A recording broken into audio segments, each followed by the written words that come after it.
BJP के लोग अच्छी तरह सुन लीजिए भैया, एटम बम का नाम सुना आपने? सुना है एटम बम का नाम? उससे बड़ा क्या होता है? उससे बड़ा क्या होता है?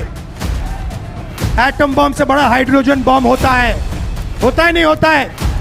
माधवपुरा में हमने एटम बम दिखाया था। बीजेपी के लोगों तैयार हो जाओ, हाइड्रोजन बम आ रहा है। हाइड्रोजन बम आ रहा है, तैयार हो जाइए।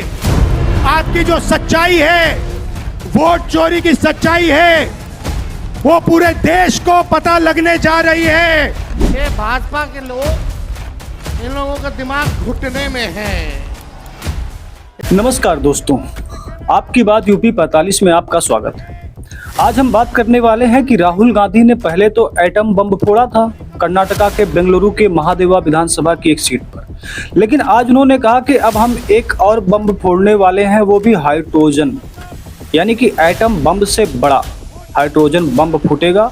और ये जब बम फूटेगा तो मोदी जी पूरे देश को अपनी शकल, अपनी सूरत दिखाने के काबिल नहीं बचे। तो अब सवाल ये है कि अगला इनका हाइड्रोजन बम कहाँ फूटने वाला है, और ऐसा कौन सा बम फूटेगा, और ऐसी कौन सी विधानसभा सीट होगी या लोकसभा सीट होगी जहां से मोदी जी पूरे देश को चेहरा नहीं दिखाने लायक बचेंगे। ये कहां से जोड़ा जा सकता है? तो इसका एक मुख्य उदाहरण मेरे तौर से, और मुझे लगता है कि ये बनारस है, क्योंकि मोदी जी अब की बार बनारस में जीत तो गए चुनाव, लेकिन हारते हारते जीते हैं। यानी कि 1.5 लाख वोटों के करीब में लगभग इनकी जीत हुई है। लेकिन जब जीत हुई तो उस पर भी कई सवाल खड़े हुए, और जिस दिन वोट चोरी का मुद्दा हुआ उसी दिन वहाँ के जो अजय राय हैं, जो कांग्रेस पार्टी के तरफ से और मोदी के विरोध में लड़े थे, उनका भी काफ़ी अच्छा परफॉर्मेंस रहा।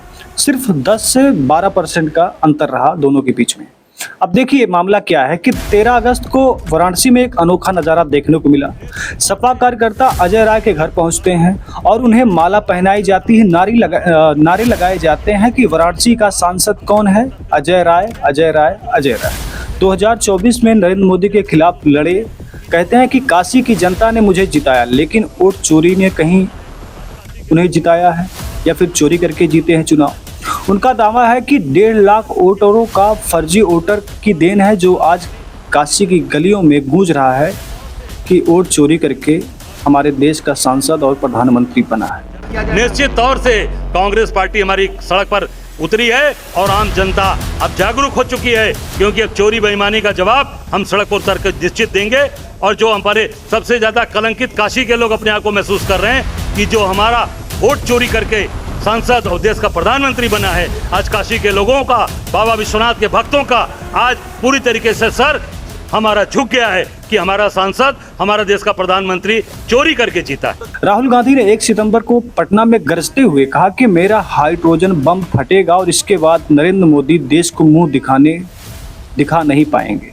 ये हाइड्रोजन बम वोट चोरी का सबूत। कर्नाटका के महादेवापुरा में 1 लाख फर्जी वोटर पकड़े गए, डुप्लीकेट वोटर पकड़े गए। शून्य पते पर कई घर मिले, एक घर में 80 वोट मिलते हैं। बिहार के निदानी गांव में 947 वोटर एक ही घर में दिखाए गए। और अब ये बम अगर बनारस में फूटता है, फिर मोदी वास्तव में लोगों के अंदर सवाल उठे, क्या हमारे देश का प्रधानमंत्री चोरी करके अपना चुनाव जीता है? सवाल है। अजय राय ने चुनौती दी कि चुनाव आयोग डिजिटल वोटर लिस्ट दे तो हम साबित कर देंगे कि हमारे जो बनारस का चुनाव हुआ वो चोरी से हुआ और प्रधानमंत्री चोरी से जीते। सीसीटीवी फुटेज, वीडियोग्राफी और ये सारी चीजें मिल जाए तो हम पक्का से साबित कर दें। अब ये सिर्फ चोरी नहीं है, काशी या बिहार की नहीं, पूरे देश की है। 2024 के लोकसभा चुनाव में वाराणसी में मोदी को 6,12,000 वोट मिले, अजय राय को 4,60,000 वोट मिले। अंतर था कि 1,52,000 अगर 1 लाख वोटर फर्जी पकड़े जाते हैं और सामने सच्चाई निकल कर आती है ऐसी, फिर मोदी जी वास्तव में किसी को दिखाने लायक तो नहीं है बचेंगे।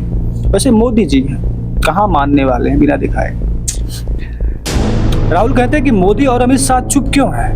क्योंकि चोर रंगे हाथों पकड़ा जाता है तो वो ये कह नहीं सकता कि हमने चोरी नहीं की। अगर वो चोर नहीं है और वोट चोरी नहीं की है तो एक बार कह दे कि हमने वोट चोरी नहीं की। लेकिन अमित शाह, मोदी जी एक बार इस बयान का जवाब नहीं देते, इसका मतलब चोट हुई। राहुल गांधी का ये आंकड़ा। अभी बीजेपी वाले बहुत ऊपर नीचे जंप मार रहे हैं, क्योंकि जंप मार रहे हैं ऐसे ऊपर नीचे, क्योंकि हमने इनकी चोरी पकड़ ली है। और अभी हमने अच्छी तरह सुनो, प्रेस वाले अच्छी तरह सुनो, अभी हमने महादेवपुरा की चोरी दिखाई है। सही, आने वाले समय में आप देखना कहां कहां की चोरी हम इस देश को दिखाने वाले हैं। हरियाणा, महाराष्ट्र, कर्नाटक, इन सब जगह हम बीजेपी की चोरी, नरेंद्र मोदी की चोरी आपको दिखाने जा रहे हैं। इसलिए बीजेपी के सारे नेता ऊपर नीचे जंप कर रहे हैं। सवाल ये है कि राहुल गांधी अगला आइटम बम फोड़ने की बात करें, हाइड्रोजन बम फोड़ने की बात कर रहे हैं, तो एक ही सीट है वो बनारस, और यहीं से अगर फूट गई और अगर मिल गया 1 लाख वोट फर्जी, भाई साहब बहुत बड़ा खेला होगा। फिर आप भी समझ सकते हैं कि प्रधानमंत्री की सीट की बात तो बहुत इंपॉर्टेंट होती है। आपकी जो राय आप कमेंट में जरूर बताइएगा, और हमारा जो आंकलन है बनारस अगला हाइड्रोजन बम फूटेगा, आपको क्या लगता है कमेंट में जरूर बताइए।